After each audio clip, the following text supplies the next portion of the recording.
तो किसी ने कहा है कि मैं कौन हूँ, इस पे वीडियो बनाइए। तो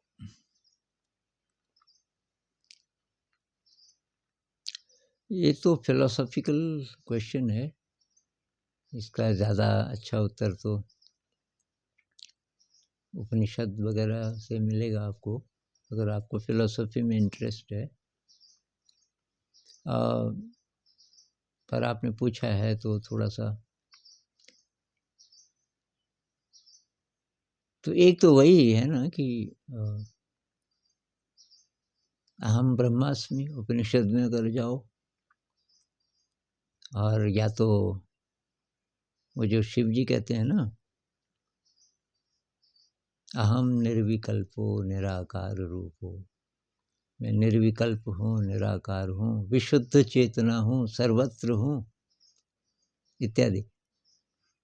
पर उससे हमें मदद क्या मिलेगी, अब ये देखना है।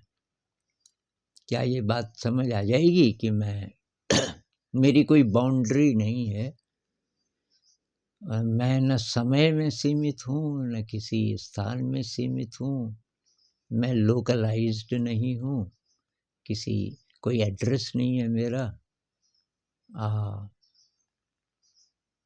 मैं केवल विशुद्ध चेतना हूँ।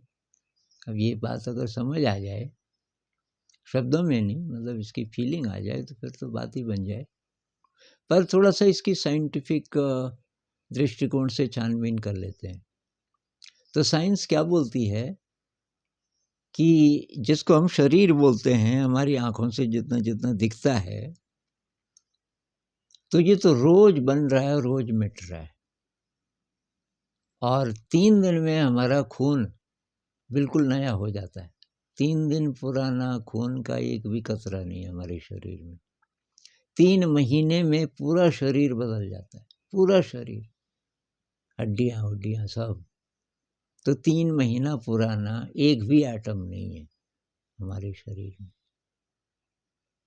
तो अगर हम देख सकें, कोई ऐसा यंत्र हो कि देख सकें ये शरीर कैसे बन रहा है और मिट रहा है, तो पता चलेगा कि लगातार कोई नदी सी गिर रही है इसके अंदर, और इसमें से कोई नदी सी निकल रही है एटम्स की। तो इसकी कोई बाउंड्री नहीं है। वैसे भी देखो, ये जो शरीर है एटम से बना है, और एटम्स जो आ रहे हैं और इसका हिस्सा बन रहे हैं, उनको भी शामिल करें तो ऑक्सीजन, सांस लिए बिना तो ये जिंदा नहीं रहेगा ना। तो हम बोलेंगे कि भाई जो ऑक्सीजन है और वो लगातार अंदर आ रहा है, उसका कुछ कुछ बन रहा है, फिर बाहर निकल रहा है, तो ऑक्सीजन भी मैं हूँ। अब ऑक्सीजन कहाँ से आ रही है? ये तो सब जगह से आ रही है, पूरी पृथ्वी से आ रही है, वायुमंडल से। अच्छा, अभी सूरज पृथ्वी को खींचना बंद कर दे, जो गुरुत्वाकर्षण है, तो भी हम नहीं रहेंगे, खत्म हो जाएंगे। तो फिर वो जो गुरुत्वाकर्षण है वो भी मेरा हिस्सा है, क्योंकि उसके कारण मैं हूँ। अब हमारे शरीर में पता नहीं सारी जो गैलेक्सीज हैं, पूरा ब्रह्मांड है, उन सब का प्रकाश भी बढ़ रहा है। ज्योतिष में यही तो है ना, कि जब हम कहते हैं कि आपके ग्रह ऐसे हैं, शनि देवता जी का प्रकाश आपके लिए अच्छा है कि नहीं है, कि आप बृहस्पति का मतलब जितना भी ये प्रकाश है, केवल सोलर सिस्टम नहीं, फिर राशियों की बात होती है। अब कहाँ तक है फिर इसकी बाउंड्री? तो साइंस के हिसाब से भी शरीर की कोई बाउंड्री आप निश्चित नहीं कर सकते। तो मुझे जो पता चल रहा है, अवेयरनेस, तो मैं उसको बोल सकता हूँ, मैं बोलना है तो उसको बोल सकते हैं चेतना। चेतना, ये जो अवेयरनेस, मुझे जो पता चल रहा है, बस वो। तो फिर ये शरीर क्या है?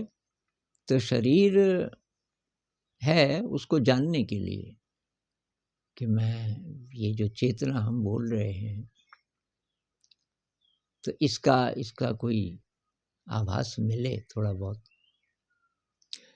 अब ये जो मिस्टिक्स हैं, जिसको संत लोगों को कोई अनुभव, जिसको मिस्टिकल एक्सपीरियंस कहते हैं ना, तो कहते हैं वो नो बाउंड्री एक्सपीरियंस है। उस समय बाउंड्री ख़त्म हो जाती है। उस समय ऐसा लगता है कि मैं सर्वत्र हूँ, मैं सब जगह, मेरी जो लिमिट्स हैं, लिमिट है ही नहीं, मतलब मैं लिमिटलेस हो गया और टाइमलेस हो गया। ऐसा लगता है कि मैं हजारों हजारों साल हर दिशा में, मतलब कहना मुश्किल है उस एक्सपीरियंस को। तो लोग ऐसा कहते हैं कि उस समय पता चलता है कि मैं अनंत हूँ। लेकिन अब पता कैसे चले? उसका जरा सा भी पता चल जाए तो ये फिर तो सारी अबड़ दबड़ खत्म हो जाए। ये जो हम इस मैं को अच्छा करने के लिए, इसको बचाने के लिए सारी जिंदगी खपा देते हैं। ये जो फिल्मी एक्टर्स हैं, अब जब तक जवान हैं, सुंदर लग रहे हैं, क्योंकि उसी को मैं बोलते हैं। उसके बाद तब कुछ समय के बाद बूढ़े होने लगते हैं तो प्लास्टिक सर्जरी करते हैं, क्या क्या करके थाम के, कैसे थाम के रखोगे भाई? शरीर तो लगातार बदल रहा है, लगातार बदल रहा है, फिर मरेगा एक दिन। तो अब इसको ये मैं बोलें, अब कल हम बच्चे थे, फिर जवान होते हैं, फिर लगातार बदल रहा है।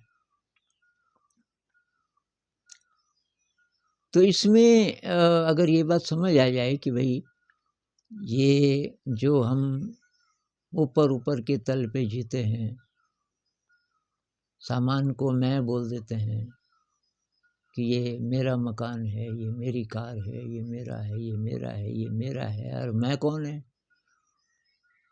तो मैं की छानबीन करें कि यार ये तो स्लिपरी है, इसको पकड़ नहीं सकते। किस क्षण में, जैसे कोई झरना है, तो झरने को कहाँ पे पकड़ोगे आप पकड़ोगे तो वो पानी गया। तो ये तो लगातार लगातार लगातार एक प्रवाह है, पदार्थ का प्रवाह है, जिसको हम शरीर बोलते हैं। और तो मैं बोलना है तो अवेयरनेस को बोल सकते हैं। तो अवेयरनेस को तो ज़रूरत है नहीं, ये सामान की और इसकी और उसकी और उसकी। तो ये बात समझ आ जाए तो ज़िंदगी तो आसान हो जाए। फिर बहुत कम मटेरियल्स की ज़रूरत है, बहुत कम साधनों की। अब साधन की परिभाषा है जो साधन हमें मदद करे। तो जो जो सामान चाहिए ताकि साधना में, साधना का मतलब क्या कि मुझे वो एक्सपीरियंस लेना है जिसको कबीर जी कहते हैं ना, बूंद समानी समुद्र में। बूंद को समुद्र का पता चल गया, बूंद कहती है मैं समुद्र हूँ। ऐसा कोई अनुभव, ऐसा कोई अनुभव जरा सा भी पता चल जाए तो फिर पता चल जाए मैं निस्सीम हूँ, मैं अनंत हूँ।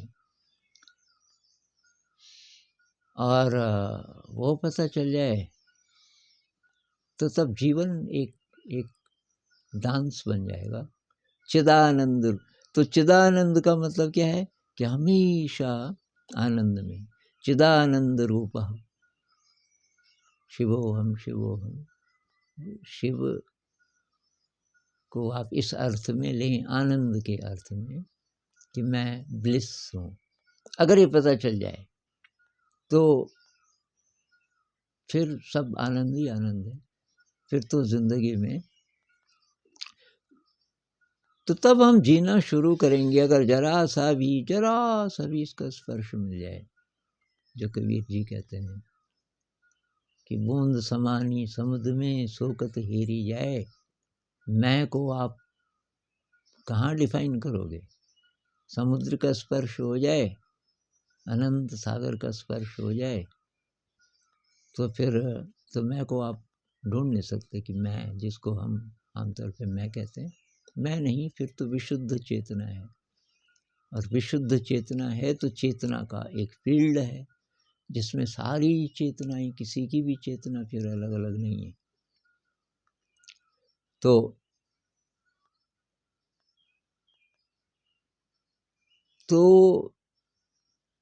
हमारे काम की बात ये है कि क्या करके हम थोड़ा सा ट्रांसेंड कर सकें, समय और स्थान की ये जो बाउंड्री है इसको हम थोड़ा सा पार कर सकें, थोड़ा सा वो एक्सपीरियंस ले सकें जहाँ एकदम खाली है, कुछ नहीं है।